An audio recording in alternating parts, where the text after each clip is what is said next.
Class 9 এর তোমার তাপ চ্যাপ্টারের 3 নম্বর ভিডিও।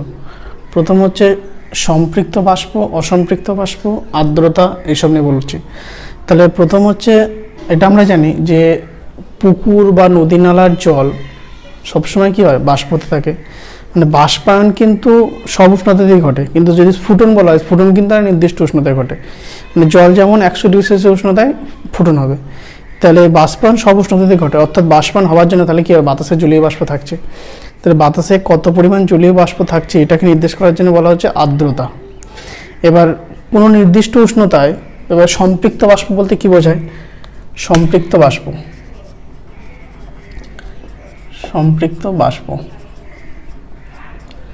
বলছে কোনো নির্দিষ্ট উষ্ণতায় কোনো নির্দিষ্ট আয়তনের বায়ুতে যত পরিমাণ জলীয় বাষ্প ম্যাক্সিমাম থাকতে পারে, যদি সেই পরিমাণ জলীয় বাষ্প থাকে তাহলে সেই বাষ্পকে বলা হয় সম্পৃক্ত বাষ্প। তাহলে কোনো নির্দিষ্ট উষ্ণতায় নির্দিষ্ট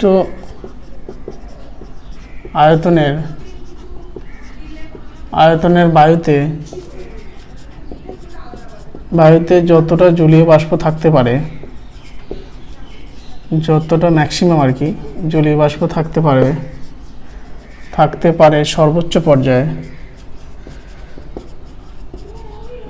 সর্বোচ্চভাবে সেই পরিমাণ জলীয় বাষ্প থাকলে, সেই পরিমাণ জলীয় বাষ্প উপস্থিত থাকলে, জলীয় বাষ্প উপস্থিত থাকলে তাকে সম্পৃক্ত বাষ্প বলে।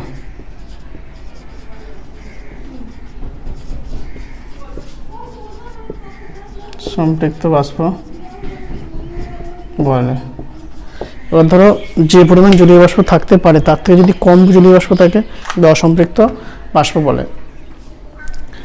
এবার তাহলে জলীয় বাষ্প যতটা থাকতে পারবে ততটা থাকলে সেটা হচ্ছে সম্পৃক্ত বাষ্প, আর তার থেকে কম থাকলে অসম্পৃক্ত বাষ্প।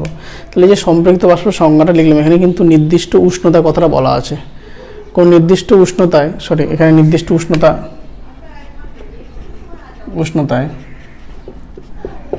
তাহলে উষ্ণতা বৃদ্ধি পেলে বাতাসে কিন্তু তোমার জলীয় বাষ্প ধারণ ক্ষমতা বৃদ্ধি পেয়ে যায়। তাহলে নির্দিষ্ট উষ্ণতা কথাটা সেই জন্য বলতে হবে।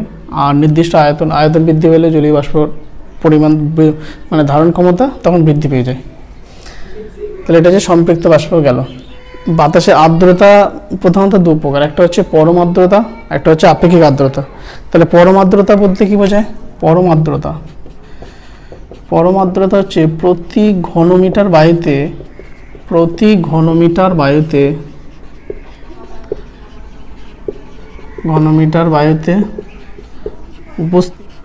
যত গ্রাম জলীয় বাষ্প উপস্থিত থাকে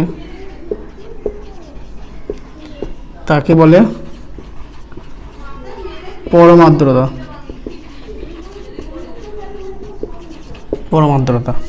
তাহলে প্রতি ঘনমিটার বায়ুতে যত গ্রাম জলীয় বাষ্প থাকে সেটা হচ্ছে পরম আর্দ্রতা। আর একটা হচ্ছে আপেক্ষিক আর্দ্রতা।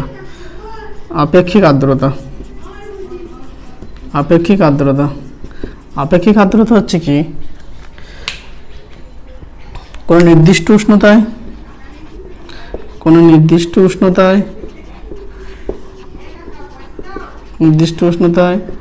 নির্দিষ্ট আয়তনের বায়ুতে উপস্থিত জলীয় বাষ্পের পরিমাণ আর ওই উষ্ণতায়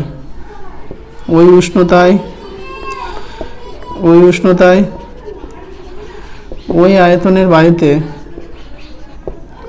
কোন নির্দিষ্ট উষ্ণতায় নির্দিষ্ট আয়তনের বায়ুতে, এখানটা আয়তন কতটা হবে, আর ওই নির্দিষ্ট ওই উষ্ণতায় ওই আয়তনের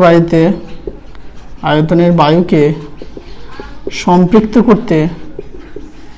সম্পৃক্ত করতে প্রয়োজনীয় জলীয় বাষ্পের অনুপাত,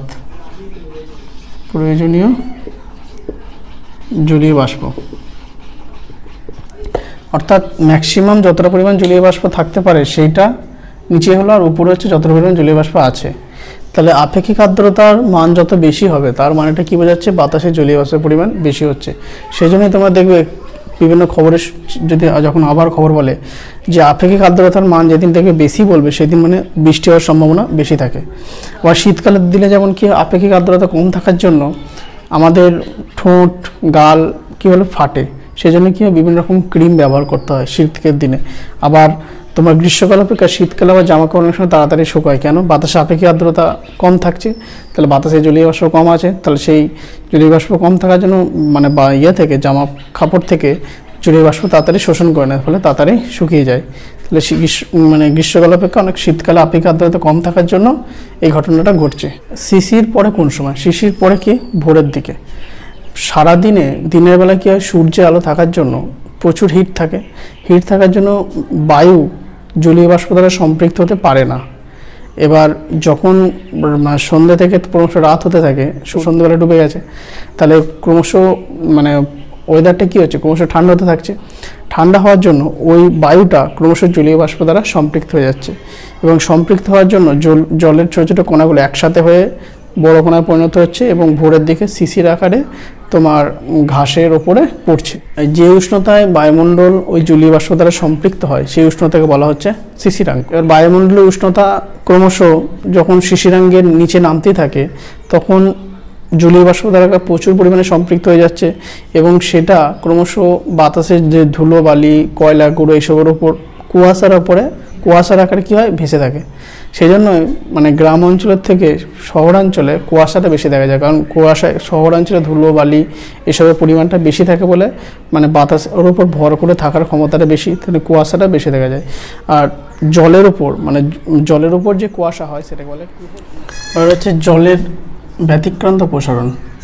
জলের ব্যতিক্রান্ত প্রসারণ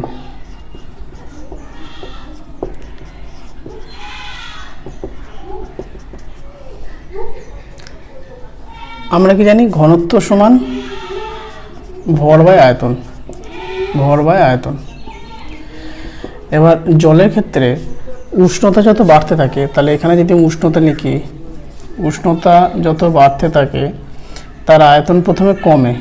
এবার 4 ডিগ্রি সেলসিয়াস উষ্ণতায়, ধর এটা 0, এটা 1, এটা 2, 3, 4, 5, 6, 7, এই আয়তন উষ্ণতা প্রথমে বাড়ছে। এটা হচ্ছে তোমার আয়তন বলছি,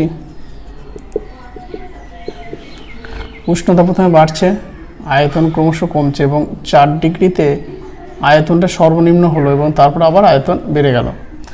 তাহলে 4 ডিগ্রিতে আয়তনটা সর্বনিম্ন হলো, সর্বনিম্ন হওয়ার জন্য ঘনত্ব কী হলো, সর্বাধিক হলো। ঘনত্ব সর্বাধিক হয়, তাহলে ঘনত্ব সর্বাধিক হয় 4 ডিগ্রি সেলসিয়াসে, 4 ডিগ্রি সেলসিয়াস উষ্ণতায়। কারণ 4 ডিগ্রি সেলসিয়াসে আয়তনটা কী হলো, সর্বনিম্ন হলো, আয়তন সর্বনিম্ন হয়। 4 ডিগ্রি সেলসিয়াস উষ্ণতায় আয়তনটা সর্বনিম্ন হয় কেন? কারণটা হচ্ছে জলের অণুগুলো পরস্পরের মধ্যে, H2 এর অণুগুলো পরস্পরের মধ্যে হাইড্রোজেন বন্ধনের মাধ্যমে, এবার হাইড্রোজেন বন্ধনটা কি সেটা তোমাদের এখানে 9-এর জিনিস নয়, সেজন্য বলছি না। হাইড্রোজেন বন্ধনের মাধ্যমে যুক্ত হয় ও 4 ডিগ্রি সেলসিয়াসে বন্ধনটা সর্বাধিক হয়। তাহলে বন্ধনটা সর্বাধিক হয় 4 ডিগ্রি হওয়ার জন্য ওর আয়তনটা সর্বনিম্ন হয়। এরপরে আবার উষ্ণতা বাড়ালে বনগুলো ক্রমশ ভেঙে যায়, ফলে আয়তনটা আবার বৃদ্ধি পেতে থাকে। তাহলে এরপর উষ্ণতা বাড়ালে হাইড্রোজেন বন্ধনগুলো ক্রমশ ভাঙতে থাকে, সেজন্য আয়তন আবার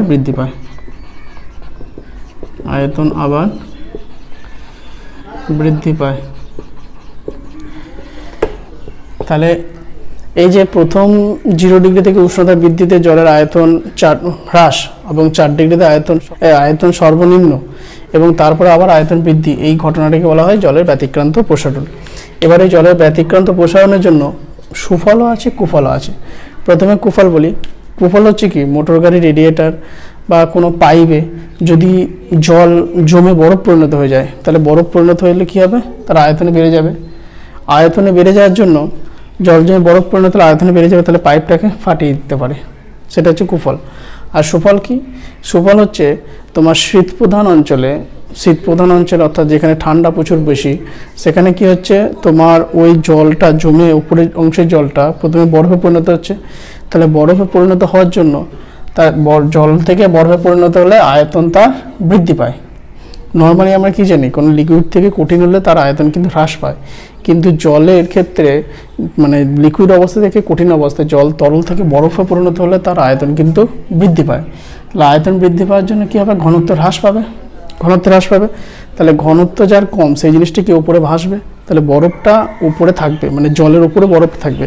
তাহলে এবার বরফ তারপরে কুপরিবাহী, সেই কুপরিবাহী হওয়ার জন্য নিচের যে জলটা থাকছে, মানে বিভিন্ন জলাশয়ে যে জল থাকছে নিচের অংশের, উপরে বরফ আছে, নিচের অংশে যে জলটা থাকছে সেই জলটা কিন্তু খুব বেশি পরিমাণ ঠান্ডা হচ্ছে না, ফলে জলজ প্রাণীরা কিন্তু সেখানে কিন্তু ভালোভাবে বসবাস করতে পারছে। কিন্তু যদি বরফটা মানে জল যদি বরফে পরিণত হয়ে যদি আয়তন বৃদ্ধি না পেত, অর্থাৎ ঘনত্ব যদি না কম হতো, তাহলে ভাসতো না।